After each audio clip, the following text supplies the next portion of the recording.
तो ये हमारा सेकंड लेक्चर है। आज हम देखेंगे डीएनए, कंप्लीट डीएनए होगा। ये आपको NEET as well as board के लिए काफ़ी मददगार करेगा, as well as 12th boards के ये टॉपिक भी आ सकता है। नीट में इसका एक क्वेश्चन तो हर बार फंसता ही है। ठीक है, तो हम कंप्लीट देखेंगे, एनसीईआरटी से शुरू करेंगे एंड एडवांस लेवल तक जाएंगे। इसके क्वेश्चंस हम डिस्कस करेंगे इसी वीडियो में। तो मैं आप ये वीडियो और इसकी पीडीएफ भी आपको हमारे टेलीग्राम चैनल नीटी5 पर मिल जाएगी। टेलीग्राम चैनल नीटी5 पर आपको ये पीडीएफ अवेलेबल हो जाएगी। तो शुरू करते हैं डीएनए। हमारा फर्स्ट लेक्चर तो नीट्रिक सीरीज़ का था, वो क्रैप साइकिल था। जिसने नहीं देखा वो आप देख लीजिए, मैं उसका लिंक डिस्क्रिप्शन में डाल देता हूँ। तो पहले हम देखते हैं एनसीईआरटी इसमें क्या कह रही है।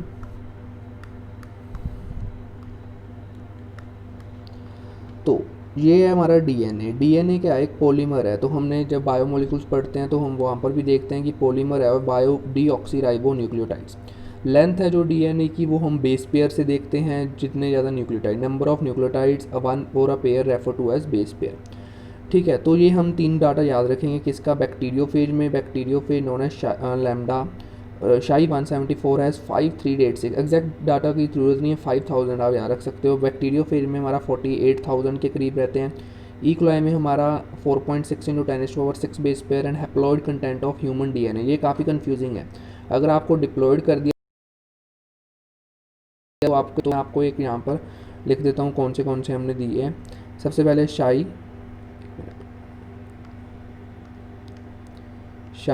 174 में हमारे यहाँ 5000 के करीब बेस पेयर। जो हमारा लैम्डा फेज उसमें करीब हैं 48,000 बेस पेयर। फिर हमारा आ रहा है जो इकोलाई में आपको याद रखना है 4.6 into 10⁻⁶ base pair. And fourth है ह्यूमन का अगर हैप्लॉइड पूछ ले तो 3.3 इंटू 10⁻⁹ बेस पेयर है, और अगर डिप्लॉयड पूछ ले 6.6 इंटू 10⁻⁹ बेस पेयर है। तो ये डाटा आपको याद रखना है, क्वेश्चन आ सकता है। ठीक है, आगे देखते हैं। आगे क्या है? Let us recapitulate. अब हम देखते हैं कि ये स्ट्रक्चर इसका कैसा है। स्ट्रक्चर देखते हैं। ठीक है, तो कोई भी न्यूक्लियोटाइड है, न्यूक्लियोटाइड के 3 कंपोनेंट्स है। एक तो नाइट्रोजन बेस एंड पेंट, ठीक है। सेकंड है शुगर, जो डीएनए के केस में हमारे पास डीऑक्सीराइबोज होगी और आरएनए केस में हमारे पास राइबोज होगी। एंड फॉस्फेट ग्रुप, ठीक है, फॉस्फेट ग्रुप होगा। इसके लिए फॉस्फेट के कारण ही एसिडिक नेचर शो करता है। There are 2 types of nitrogen bases, purines and pyrimidines. Very easy है, ये भी आपको याद, मैं बताता हूँ कैसे रखने हैं। तो इसको याद करने की एक सिंपल ट्रिक है हमारे पास। तो हमारे पास 2 तरह के न्यूक्लियोटाइड है। मैं एक पेज इंसर्ट कर लेता हूँ यहाँ पर। तो हमारे पास न्यूक्लियोटाइड है जो हमारे पास, वो किसका बना हुआ है? न्यूक्लियोसाइड प्लस फॉस्फेट ग्रुप का। इसके कारण एसिडिक नेचर है। न्यूक्लियोसाइड आगे हमारा जो nitrogenous base and pentose sugar का बना हुआ है, पेंटोज शुगर। ये हमारे पास डीएनए में क्या होगी? डीऑक्सीराइबोस। डीएनए में डीऑक्सीराइबोस होगी, और आरएनए के केस में हमारे पास राइबोज शुगर होगी। ठीक है, राइबोज शुगर रहेगी। नाइट्रोजन बेस की बात करें तो नाइट्रोजन बेस हमारे पास 2 तरह के हैं। एक तो होते हैं पुरीन्स,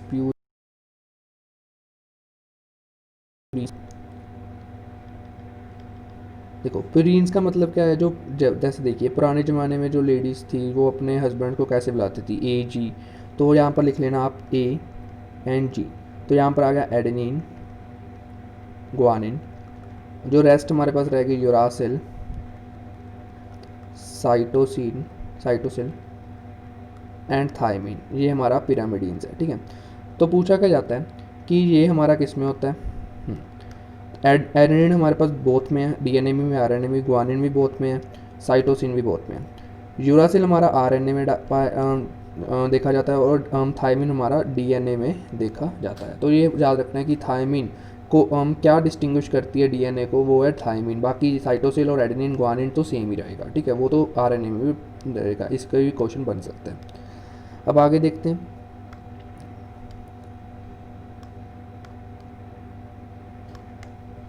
cytosine is common for both DNA and RNA. ठीक है, thymine is present in DNA. Okay, uracil is present in RNA at place of thymine. A nitrogen base linked to OH of 1 carbon pentose sugar through N glycoside linkage to form nucleoside।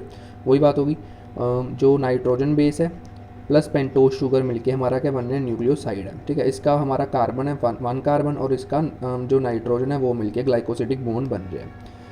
Okay, ये हमारा बन गया deoxy adenosine बन सकता है, ग्वानिसिन या deoxy ग्वानिसिन, cytidine, deoxy cytidine, जुरेडीन और deoxy thymidine, ये हमारा बन सकता है। When a phosphate group is linked to OH or 5' carbon to nucleoside through phosphoester linkage, a corresponding nucleotide is formed। ठीक है, तो अगर न्यूक्लियोसाइड पर फॉस्फेट लिंकेज हो जाए, ये याद रखना है कि ये इस न्यूक्लियोसाइड और फॉस्फेट में जो लिंकेज है उसे क्या कहते हैं, उसे फोस्फोएस्टर कहते हैं, ना कि ग्लाइकोसिडिक या फोस्फोडाइएस्टर नहीं, तो क्या होता है फोस्फोएस्टर बॉन्ड है वो। ठीक है, जो न्यूक्लियोसाइड और फॉस्फेट में बनी है। नेक्स्ट है हमारा न्यूक्लियोटाइड।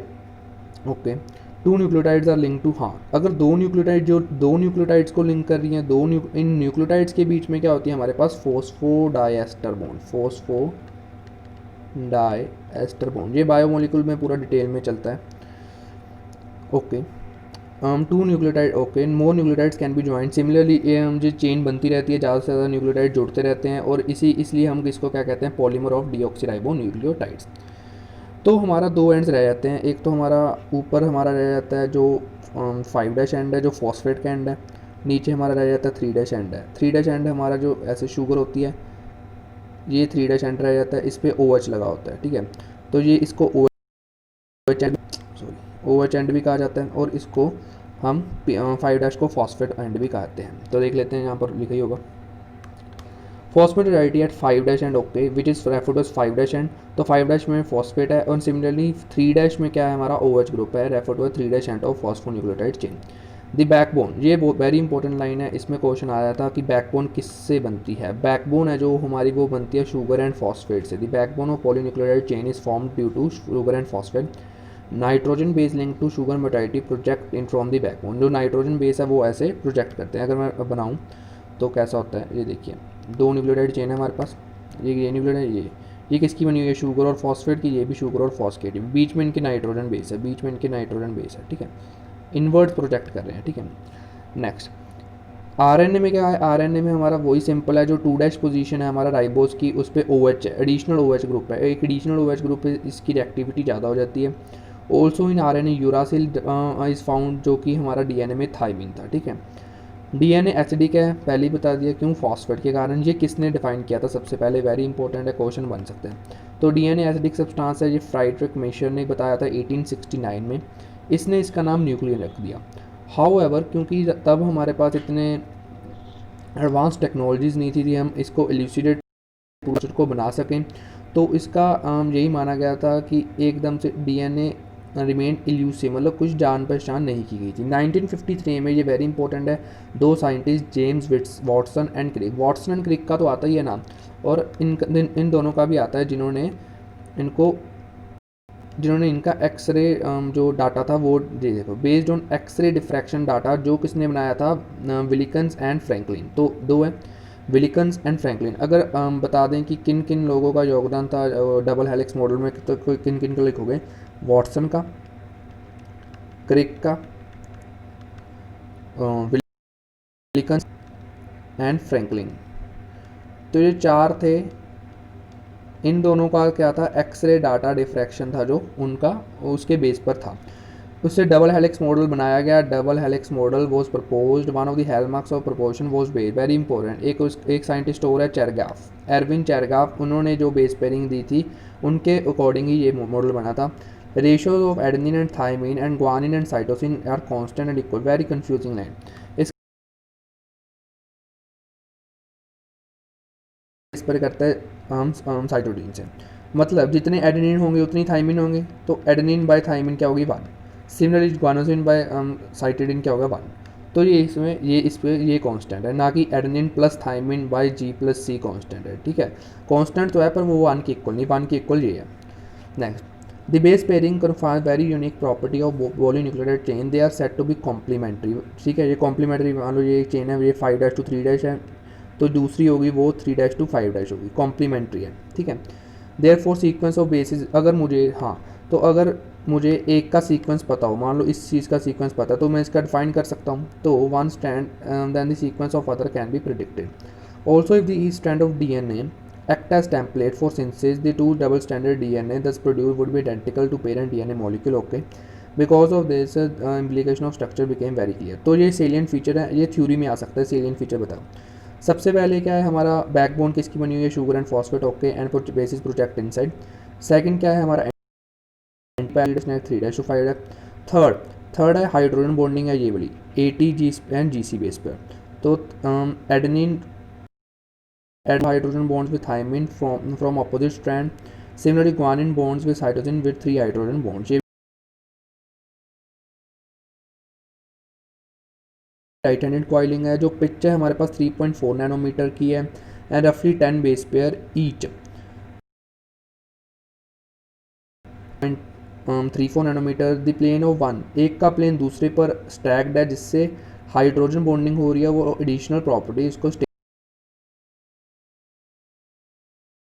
स्टेबिलिटी देख रहा है कि एक DNA स्ट्रैंड में एक जो कॉइलिंग है उसमें 10 बेस पेयर है. 1 2 3 4 5 6 7 8 9 एंड 10. ठीक है, 10 बेस पेयर है.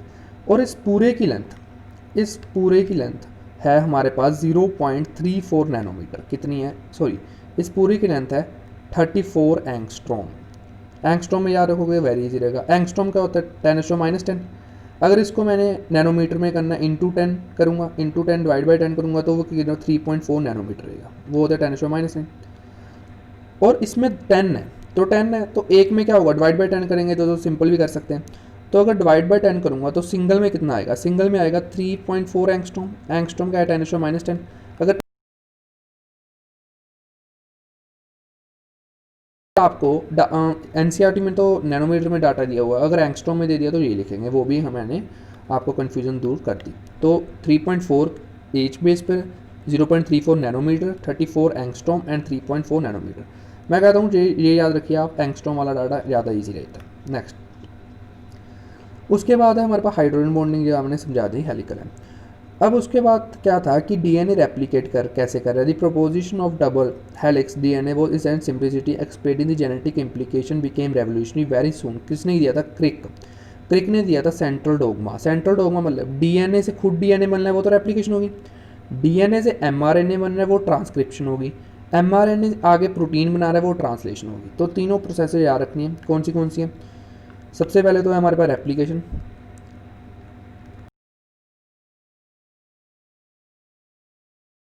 सेकेंड है ट्रांसक्रिप्शन. ट्रांसक्रिप्शन का मतलब DNA से mRNA. थर्ड है ट्रांसलेशन. जो mRNA बना है उससे प्रोटीन बनाना. पर कई वायरसेस में RNA होता है तो उनमें सेंट्रल डोगमा रिवर्स चलता है. जिनमें RNA होता है उनमें क्या चलता है, सेंट्रल डोगमा रिवर्स. तो RNA है जिनमें, उनमें चलेगा सेंट्रल डोगमा रिवर्स, जो हमारा टैमिनिज्म भी कहा जाता है. ठीक है, टैमिन ने दिया था, टैमिन एंड बाल्टिमोर ने. ठीक है, तो ये हमारा हो गया इसका स्ट्रक्चर.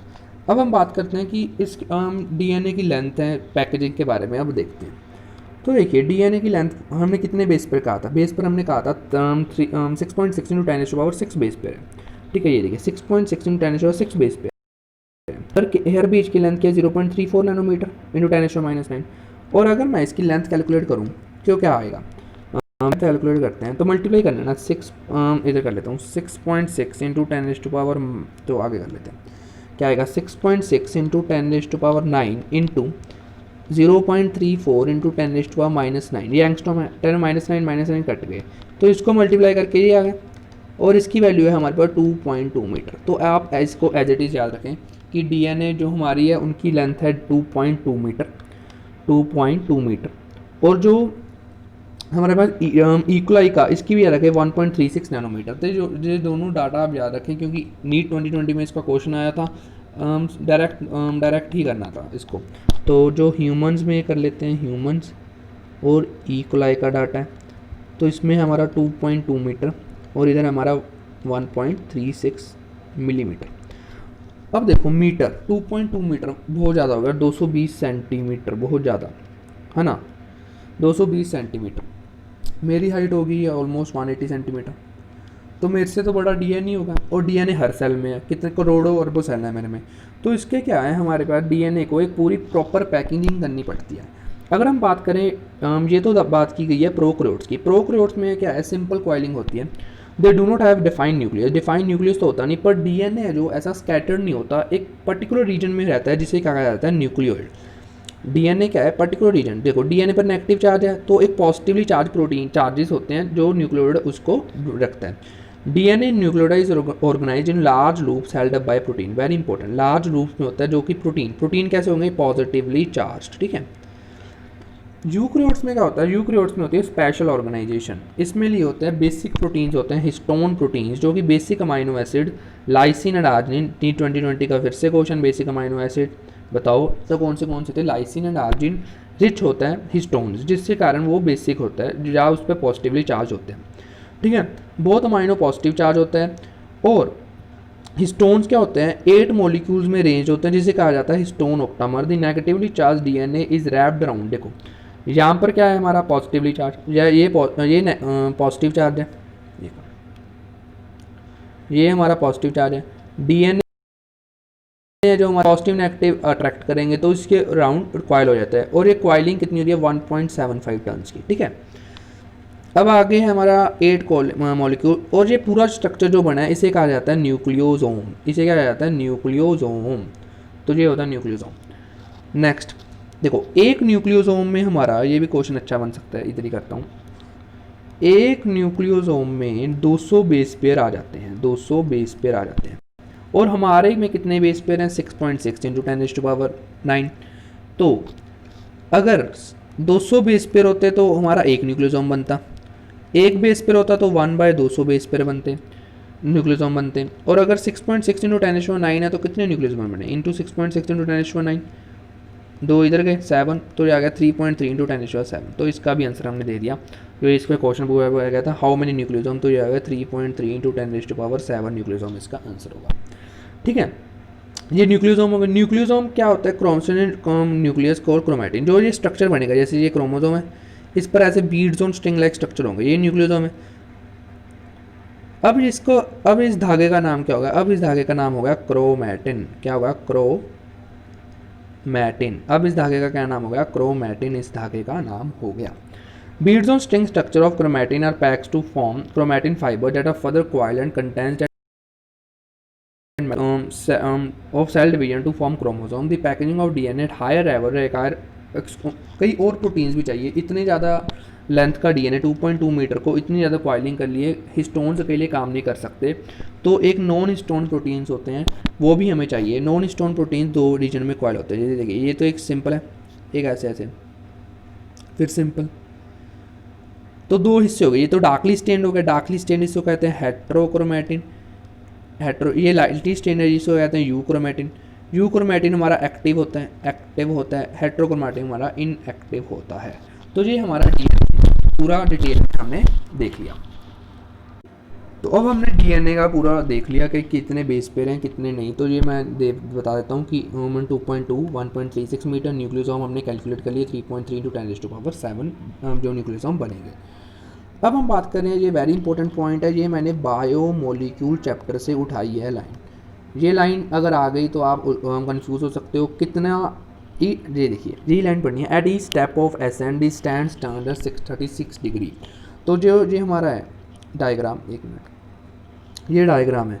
हर एसेंड पर जो इस पर एंगल चेंज है, जो हमारा एंगल चेंज है वो कितना है, 36 डिग्री का एंगल चेंज हो रहा है। याद रखना है, वेरी इंपॉर्टेंट। इस पे अगर क्वेश्चन आया तो ये लिविंग वर्ल्ड का वो पढ़ता भी नहीं बायोमोलिक्यूल्स में। तो 36 डिग्री का चेंज होता है जो हमारा at each step of the ascend.